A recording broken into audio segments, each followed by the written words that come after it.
साथियों, गलत exit poll की वजह से गोदी मीडिया को तत्काल जेल भेजा जाए और 14 से 24 के बीच इनकी संपत्ति की जांच हो।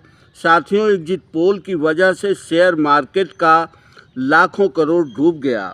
2300 पॉइंट चढ़ा दिया, माल खरीदवा दिया और सारा का सारा धन हजम करवा दिया। इंडिया गठबंधन के योद्धाओं को भी मानसिक रूप से हरा दिया। एग्जिट पोल का ऐसे ढंग से प्रदर्शन किया गया जो विपक्ष को हतोत्साहित कर रहा था। गणना के पहले मनोबल गिराने का प्रयास किया गया। एग्जिट पोल चिल्ला चिल्ला कर कह रहा था कि राजा नहीं हटेगा। इस तरह विपक्ष को लगभग डरा दिया गया था। लेकिन विपक्ष संविधान और लोकतंत्र को बचाने के लिए चुनाव लड़ रहा था और विपक्ष रोजी रोटी को बचाने का चुनाव लड़ रहा था। Exit poll 119 crore SC ST OBC को हैरत में डाल देने वाला था, क्योंकि ये वर्ग विपक्ष के साथ कंधे से कंधा मिलाकर चुनाव लड़ रहा था। 2024 का चुनाव 119 करोड़ बनाम 21 करोड़ हो रहा था। एक तरफ गांधीवादी, समाजवादी, अम्बेडकरवादी इंडिया गठबंधन में थे जिन्होंने देश को आज़ाद करवाया था। दूसरी तरफ NDA गठबंधन था जिसका आज़ादी के वक्त कहीं अता पता नहीं था।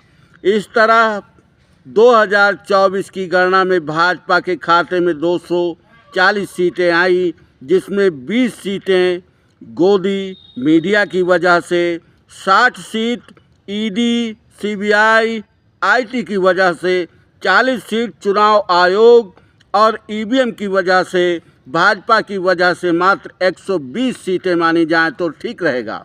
वहीं कांग्रेस 99 सीटें ही जीत पाई, लेकिन कांग्रेस के साथ पूरा देश खड़ा नजर आ रहा है। साथियों, इंडिया गठबंधन का निर्माण नीतीश कुमार ने किया था। जयंत चौधरी भी निर्माण के समय अपनी समाज के साथ थे। नीतीश कुमार को प्रधानमंत्री का चेहरा घोषित किया गया था। बाद में सपा प्रमुख माननीय अखिलेश यादव साहब ने इंडिया गठबंधन की ताकत को बनाए रखा और माननीय तेजस्वी यादव साहब, माननीय उद्धव ठाकरे साहब, माननीय केजरीवाल साहब, माननीय स्टालिन साहब, माननीय हेमंत सोरेन साहब और भी समाज के माननीय गठबंधन की ताकत को बढ़ाते रहे और बढ़ाया भी।